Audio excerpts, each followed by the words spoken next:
नमस्कार नमस्कार नमस्कार, मेरा नाम है राजीव कुमार बजाज यानी RKB और मैं हूं इस वक्त एडवोकेट प्रदीप नंबियर जी के साथ। प्रदीप जी नमस्कार। नमस्कार सर, नमस्कार। और प्रदीप जी और मेरी तरफ से आप सब लोगों को जय हिंद, जय महाराष्ट्र, जय भवानी, जय शिवाजी, वंदे मातरम। वंदे मातरम। जय सिया राम, हर हर महादेव। हर हर Mahadev.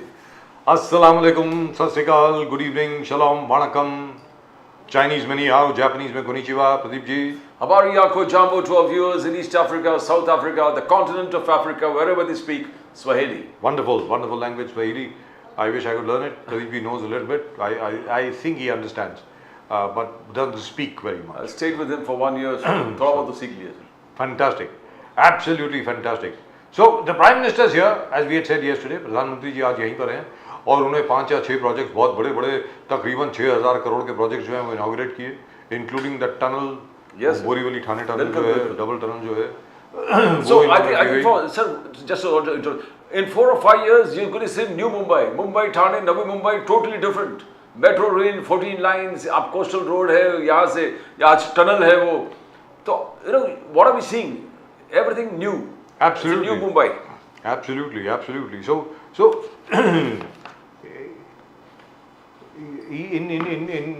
in terms of the coming elections, Mr. Shinde has already kicked off everything.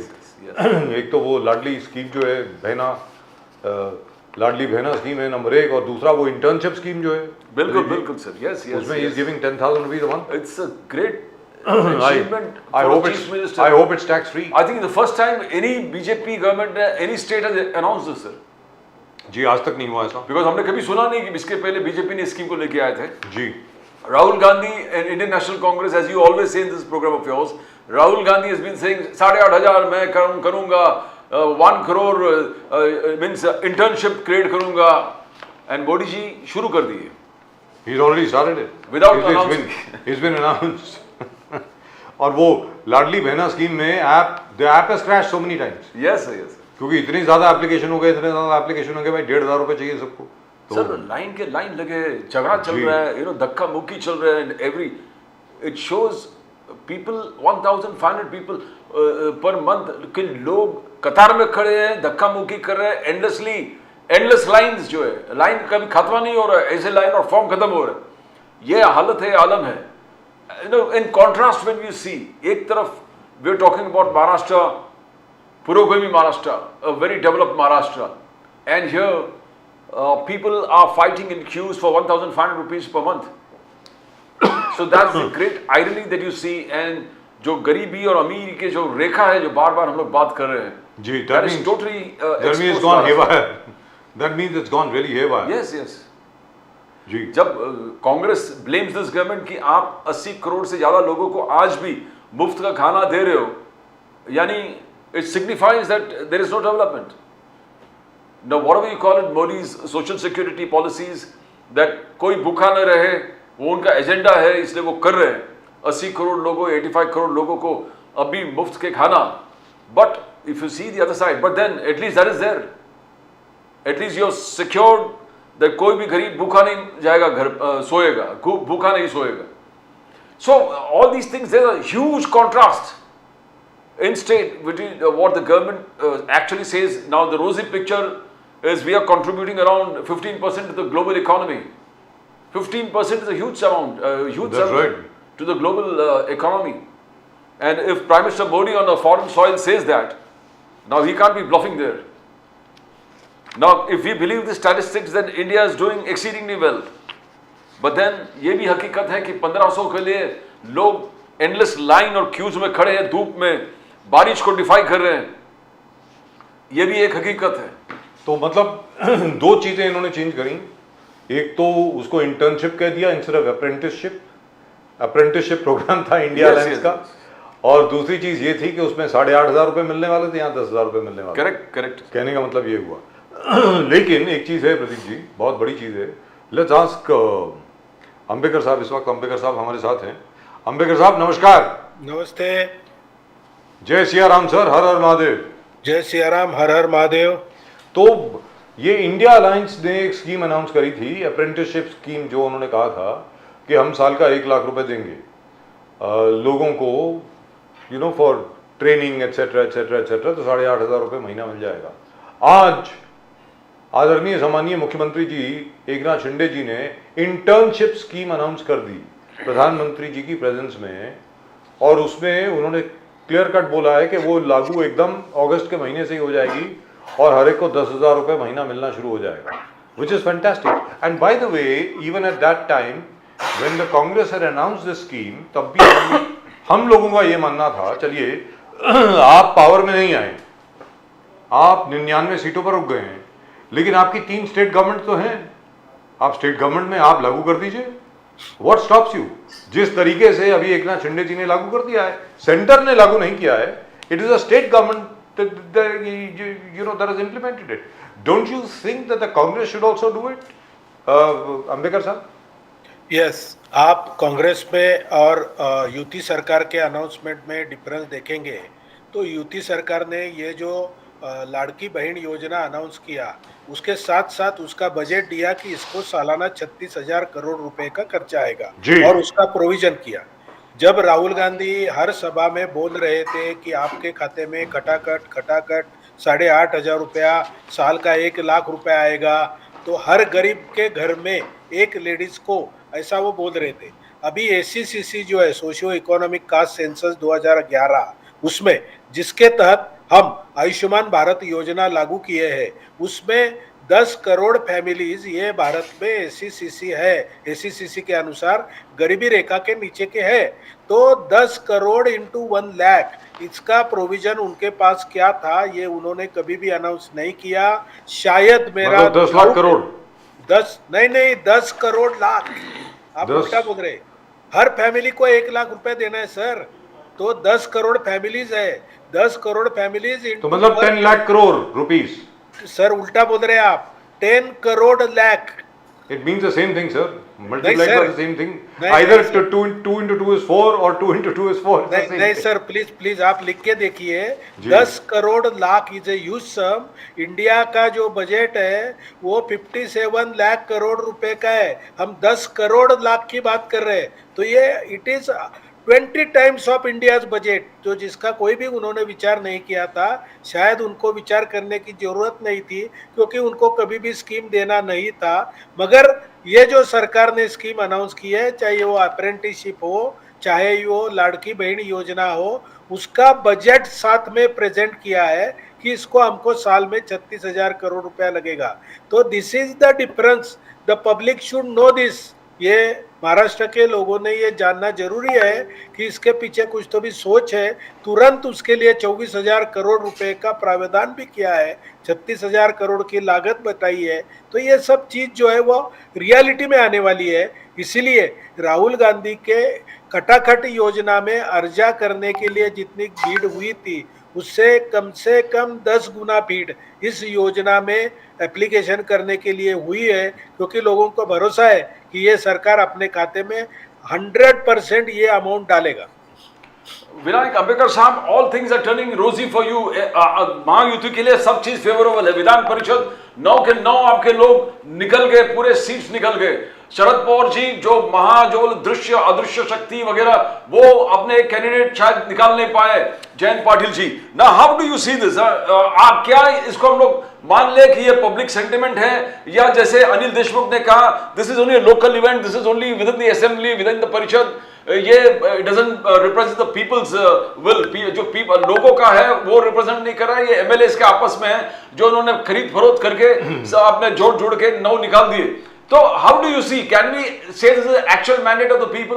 Ambedkar ji, ये जो घटना हुई है एमएलए को चुनना, इसको क्या दृष्टिकोण से देखना चाहिए ये मैं आपको बताता हूँ। इन लोगों को ऐसा लगा कि महाराष्ट्र में लोकसभा की ठराविक उनकी परसेंटेज में ज़्यादा सीटें आई, तो जो 2 गुट है, अजित पवार का गुट और एकनाथ जी शिंदे का गुट, ये दोनों गुट में अंतर्गत बहुत अस्वस्थता है और उसके कारण उनके कई एमएलए इनको मदद करेंगे। उसी बहाने पे, उसी भरोसे पे शरद पवार ने ये जो शेका पार्टी के जो कैंडिडेट है उसको खड़ा किया था और उन्होंने जी जान का प्रयास किया, बहुत अफवाहें फैलाई, बहुत ऐसा किया कि अभी इनके सब एमएलए हमारे दरवाजे पे लाइन लगा के खड़े हैं।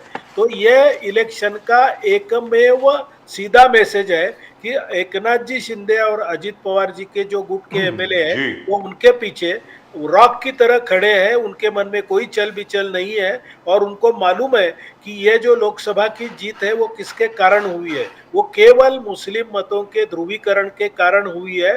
तो एक्चुअली इन दोनों गुटों को जमीनी स्तर पर जो पाठिंबा है, जो लोगों की एक चाहत है, वो ऐसे के ऐसे है, इसलिए इनका कोई भी एमएलए इनके क्रॉस वोटिंग नहीं किए और यही इस इलेक्शन का सबसे बड़ा सबक है। फैंटास्टिक। लेकिन अंबेडकर साहब, अगर राष्ट्रीय स्तर पर अगर बात करें, पता नहीं आप कमेंट करना चाहेंगे या नहीं, आज 12 बाई इलेक्शन के रिजल्ट आए जिसमें से 10 इंडिया अलायंस को गए हैं, एक इंडिपेंडेंट जीता है, यानी जेडीयू का कैंडिडेट जो था वो जीत गया। टोटल 13 रिजल्ट आए और 2 बीजेपी के लोग जीते हैं। इनफैक्ट आप बद्रीनाथ भी हार गए बीजेपी। ऐसा कैसे हो गया सर? ये कैसे हो गया? और जलंधर की seat, because I come from Punjab, Jalandhar west की जो सीट है सर, वो तो बहुत पुरानी भारतीय जनसंघ की सीट रही है। मतलब मैं तो आपको बता रहा हूँ, डॉक्टर बलदेव प्रकाश से लेकर के सब लोग वहां से जीत के आए। तो ये क्या हो गया? मतलब मेरी समझ के बारे ये how did that happen sir? Please sir basically जिस पार्टी का उधर एमपी चुन के आया है उसी पार्टी को वो सीट जाएगी, ये सीधा इलेक्शन का रूल है कि उसी तरह से वोटिंग होता है, क्योंकि जो लोकसभा का वोटिंग जो है वो अभी अभी हुआ था, जी। तो उसी पद्धति से वोटिंग आगे भी चलेगा कुछ देर के लिए, ये तो तय है। तो उसमें ज्यादा कोई अर्थ निकालना ये बीजेपी के विरुद्ध का वोटिंग है या उस पार्टी के फेवर में वोटिंग है, ऐसा मुझे नहीं लगता। क्योंकि अभी 1 महीना 2 महीना पहले जब जो इलेक्शन का वोटिंग हुआ है वो ट्रेंड को जनता करीबन 1 महीना 2 महीना 3 महीना तक चलाती है, तो वो ट्रेंड चला है, बाकी कुछ उसमें कहने का मतलब ये हुआ कि तृणमूल कांग्रेस जो भी बंगाल में जीती, इसकी वजह से उनकी 3 सीटें आ गई जी। और लेकिन सर हिमाचल में तो चारों की चारों सीट आपकी थी जी वहां पर भी आप हार गए। ये कैसे हो गया? एक सीट आप जीते, हमीरपुर की सीट आप जीते, दूसरी सीट आप हार गए।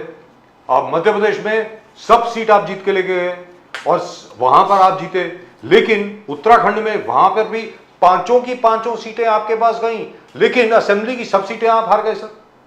सर जिस जो असेंबली की सीट खाली हुई थी वो खाली कौन से पार्टी के पास पहले थी ये देखना चाहिए, मुझे अभी उसका नॉलेज नहीं है तो मैं उसके ऊपर कमेंट नहीं कर सकता। मगर ज्यादा करके जो एक ट्रेंड रहता है उस ट्रेंड को जनता फॉलो करती है, इतना ही मैं इस बात पे बोल सकता हूँ। Right, but the only thing is that this, even if you follow that trend, I think Himachal Pradesh and Uttarakhand have bucked that trend, because in both Himachal Pradesh and Uttarakhand the BJP had a clean sweep. मतलब उत्तराखंड की कितनी 5 सीटें और हिमाचल प्रदेश की 4 सीटें, सारी की सारी सीटें जो है भारतीय जनता पार्टी जीत करके आई थी। और बिहार में भी बीजेपी और जेडीयू की जो युति की जो परफॉर्मेंस रही वो जबरदस्त रही, इसके बावजूद वहां पर हारी है। मतलब एनडीए एक तरीके से हारी है क्योंकि जेडीयू का कैंडिडेट हार गया। But let we will talk about that later. The prime minister is here today, प्रधानमंत्री जी आज यही हैं और क्या जबरदस्त उन्होंने प्रोजेक्ट अनाउंस किए सर।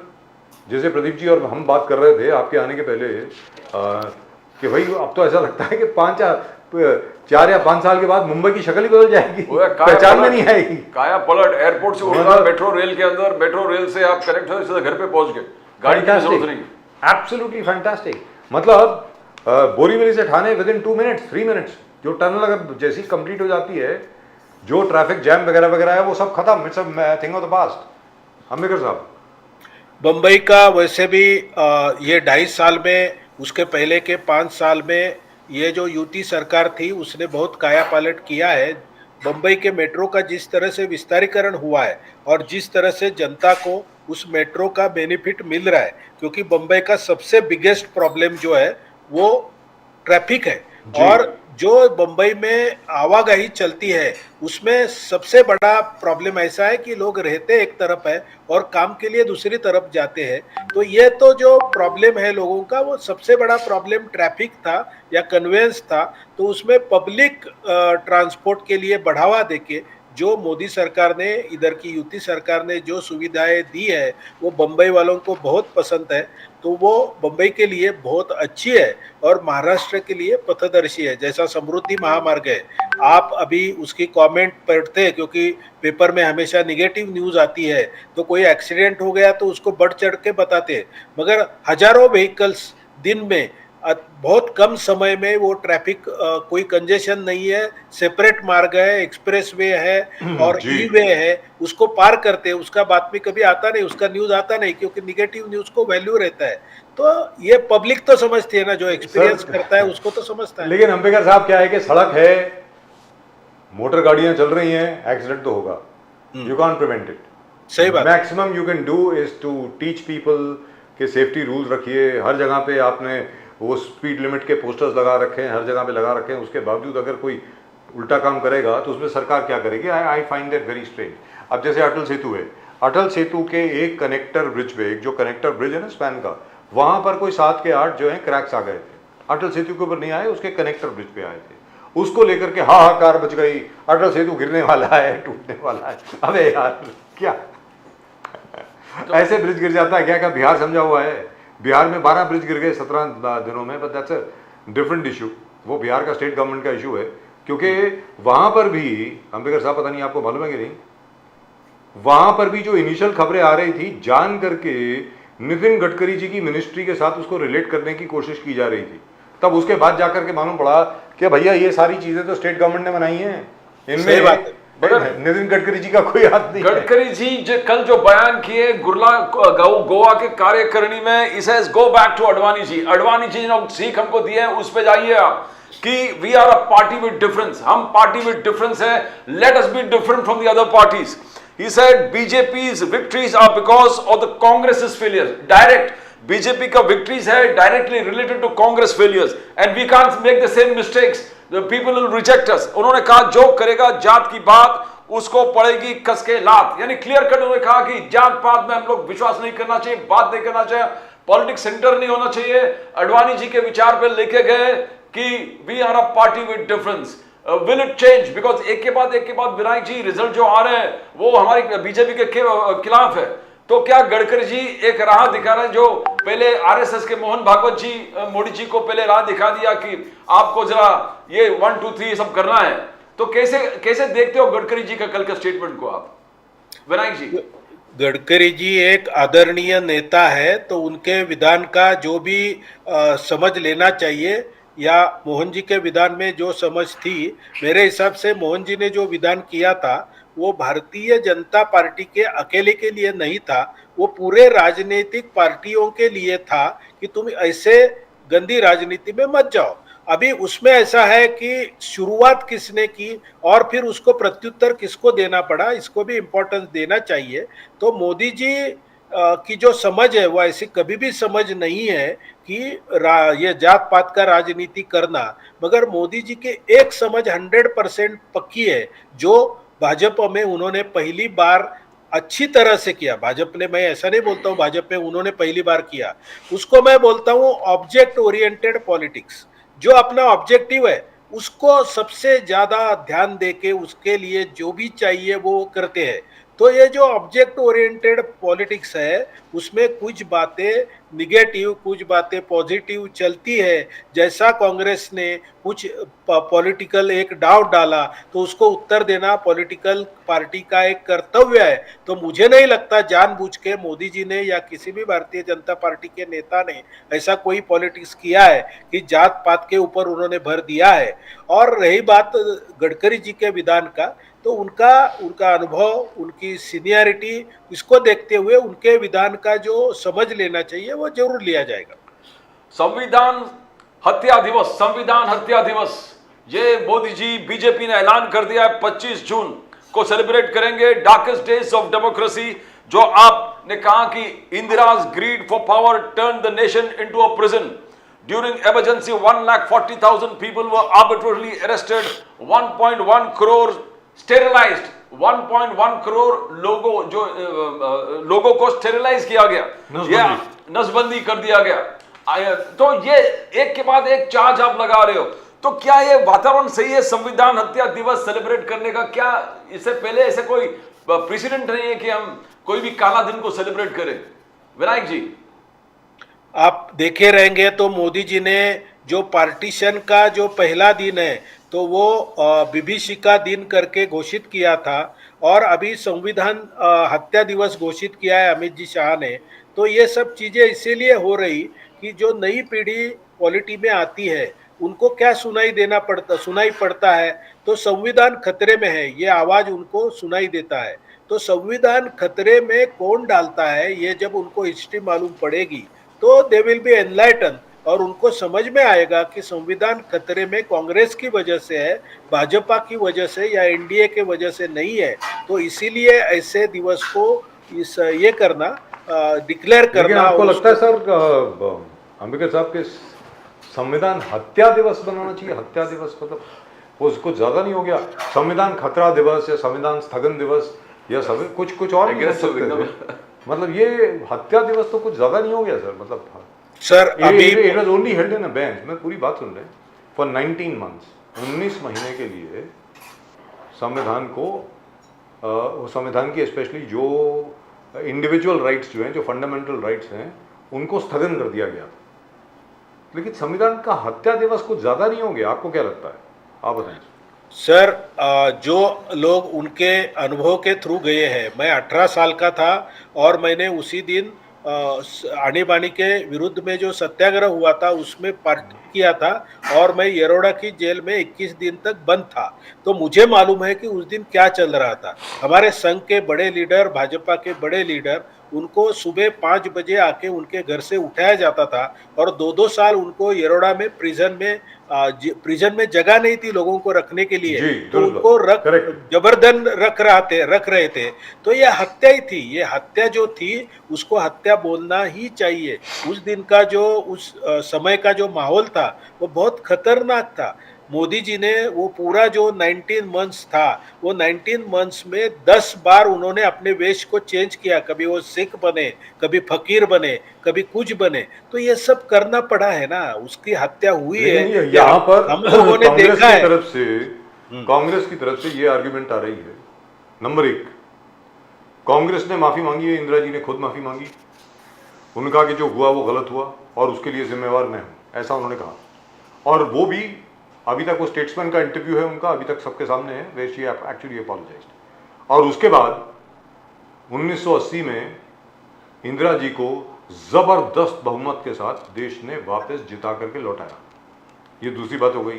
तीसरी बात, और जो जिस बात के ऊपर मैं चाहूंगा कि आप इसके ऊपर जरा उत्तर दें या स्पष्टीकरण करें या इस पर रोशनी डालें, कि बाला साहब द्योरस ने चिट्ठी लिख करके दिया इंदिरा जी को इमरजेंसी के दौरान कि जहां तक राष्ट्रीय स्वयंसेवक संघ का प्रश्न है, हमें कोई ऑब्जेक्शन नहीं है इमरजेंसी पे, हम सपोर्ट करेंगे आपको।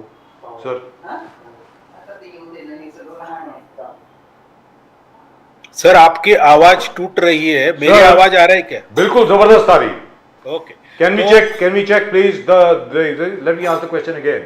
क्या बाला साहब द्योरस ने, आरएसएस के सरकारवाह, क्या उन्होंने इंदिरा जी की इमरजेंसी के समर्थन में चिट्ठी लिखी इंदिरा जी को? सर बिल्कुल नहीं लिखी। उनका जो कैसा है कि कोई चिट्ठी लिखी है उनके तरफ के, तो उसमें के 2 वाक्य निकाल के उसको सिलेक्टिवली कोट करना, ये बहुत गलत है। तो उन्होंने ऐसा बोला, देश के ऊपर यदि कोई संकट आया है तो आरएसएस उस संकट में सरकार की मदद करेगी। इसका मतलब ये नहीं है जो खुद उनको जेल में रखा था वो इमरजेंसी को उन्होंने सपोर्ट किया, ऐसा उसका मतलब नहीं निकाला जाता। दूसरी बात जो ऐसी है कि उन्होंने माफी मांगी, मगर जो घटना हुई 19 मंथ्स तक इस देश पे जो अत्याचार हुए, जो प्रेस के फ्रीडम के ऊपर जो उन्होंने धब्बे लगाए, वो गए क्या? एक माफी मांगने से, जैसे सिखों की हत्या हो गई और बाद में जाके 20 साल के बाद में माफी मांगते हो आप, तो ये गलत बात है ना।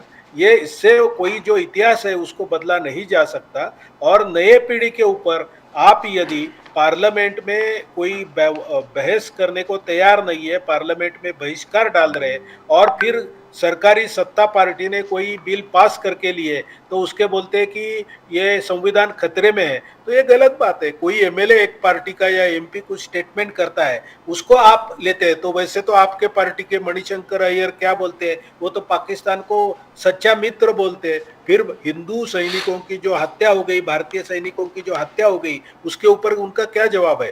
तो उनके कोई कार्यकर्ता नेता कुछ बोले तो उसको कोई महत्व नहीं देने का, और भाजपा के कोई निचले स्तर के नेता कुछ बयानबाजी करे उसको पकड़ के संविधान खतरे में है ऐसा बोलने का। तो इसका जवाब तो हमको देना ही पड़ेगा, क्योंकि हम भी राजनीति में है और झूठा नैरेटिव सेट करने का कोई किसी ने प्रयास मुझे ऐसा लगता है सर कि आप लोग बहुत गुस्से में हैं। बिल्कुल नहीं मुझे सर। लगता है कि भारतीय जनता पार्टी बहुत गुस्से में है कि बार बार ये संविधान खतरे में, संविधान खतरे में, संविधान खतरे में, इस अभियान की वजह से भारतीय जनता पार्टी को बहुत चोट पहुंची है। मुझको ऐसा लगता है।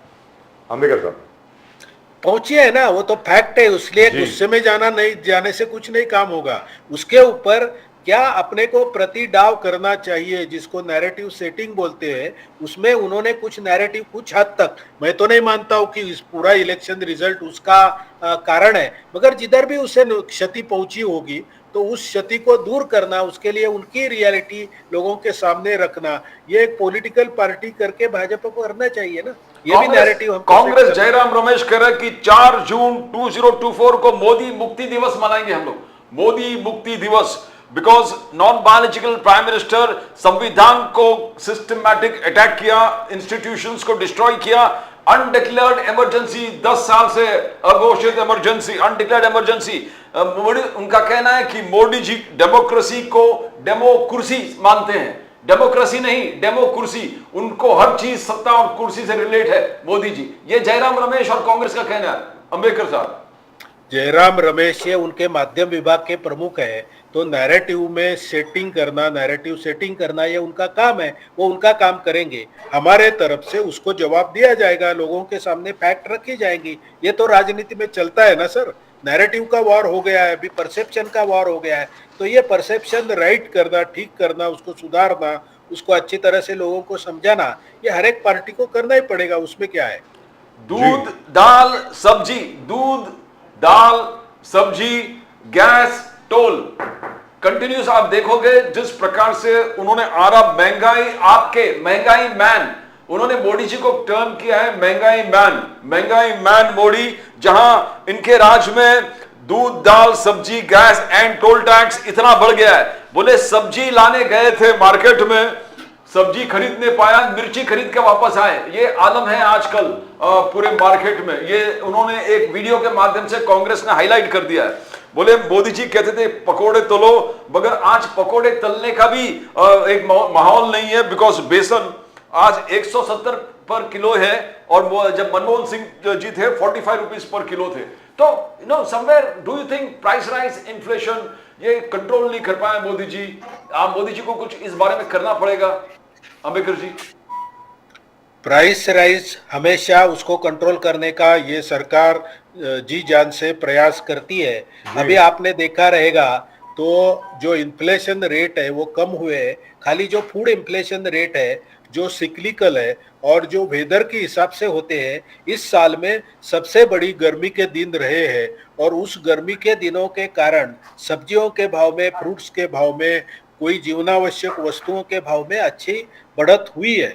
तो ये मार्केट कंडीशन के ऊपर जो डिपेंडेंट रहते हैं। अभी आप देखिए कि कांदा, बटाटा और टमाटर ये जो है ये सिक्लिकल है, ये कभी शॉर्टेज में जाता है, कभी टमाटर रास्ते में फेंके जाता है।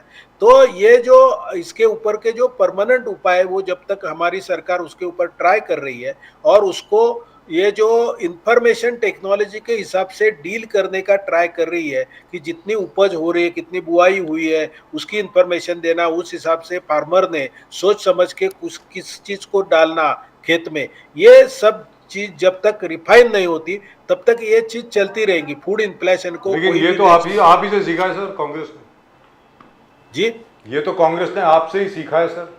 क्या प्राइस राइज के ऊपर किस तरीके से डेमोन्स्ट्रेशन करना, किस तरीके से आंदोलन करना, गैस का सिलेंडर लेकर के हर एक के हर जगह पे जाना, जब कांदा बटाटा की कीमत बढ़ जाए तब किस तरीके से बाजार में जाना, ये तो सर मतलब बीजेपी को माहिरता हासिल है इसमें। तो कांग्रेस अभी तक ये नहीं करती थी, अब कांग्रेस भी सीख गई है। तो मुझे ऐसा लगता है कि अब जो होगा आगे जाकर के जो चुनाव होंगे, अब आपकी जो परफॉर्मेंस आएगी अगले 2 या 3 महीने में महाराष्ट्र में, स्पेशली जो नई स्कीम्स आपने अनाउंस करी हैं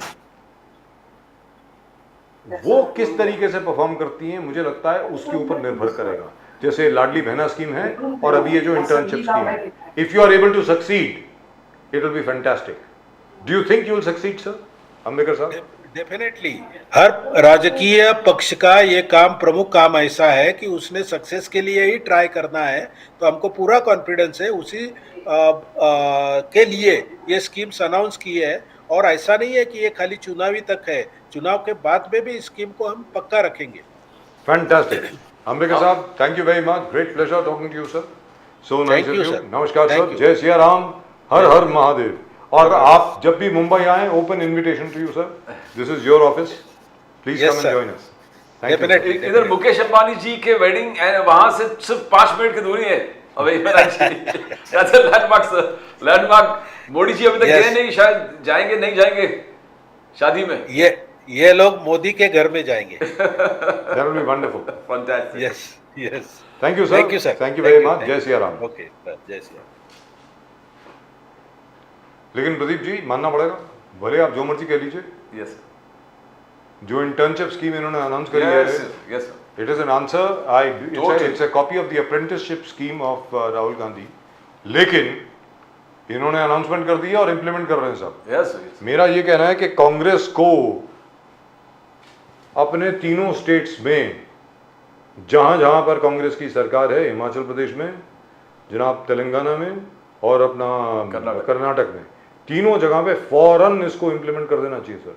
वेरी थैंक यू। 8,500 वाले महालक्ष्मी भाग्य महालक्ष्मी स्कीम तो इम्प्लीमेंट करना चाहिए, जो लेडीज को, that you promised 8,500। At least you can implement it in your states. अपने स्टेट में तो इम्प्लीमेंट कीजिए ये तीनों जगह। Seem the claim bogus, the claim was a bogus claim because you are not implementing.